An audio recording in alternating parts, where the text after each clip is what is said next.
உனக்கு இனி ஒவ்வொன்றாக நல்லது நடக்கத் தொடங்கப் போகிறது. நல்லது மட்டுமே நடக்கப் போகிறது. நீ பட்ட துன்பங்கள் அனைத்தும் உனக்கு முடிந்துவிட்டது என் குழந்தையே. உன் தந்தையான என்னை நம்பு. ஒரு இடத்தில் 1000 பசுக்கள் இருக்கின்றன. தன் தாயை தேடி வரும் ஒரு கன்று அந்த 1000 பசுக்களில் தன் தாயை சில நொடிகளில் கண்டுபிடித்து அதனிடம் சேர்த்து விடுகிறது. அதே போல ஒருவன் செய்யும் வினையின் பயனானது அவன் எங்கிருந்தாலும் அவனை கண்டுபிடித்து அவனை சென்றடைந்துவிடும். வினையை விதைத்துவிட்டு அறுவடை காலத்தில் சாமர்த்தியமாக வெளியூர் சென்று விட்டாலும் வினையிடமிருந்து யாரும் தப்ப முடியாது.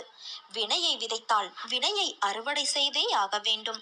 உப்பை தின்றவன் தண்ணீர் குடித்தே ஆக வேண்டும். நாம் அனைவரும் நன்மை செய்கிறோமோ தீமை செய்கிறோமோ என்று இறைவன் கண்காணிப்பு கேமரா வைத்துக் கொண்டு பார்ப்பது இல்லை. நீ என்ன வேண்டுமானாலும் செய்து கொள் என்று நமக்கு பூரண சுதந்திரத்தை கொடுத்து விட்டான். ஆனால்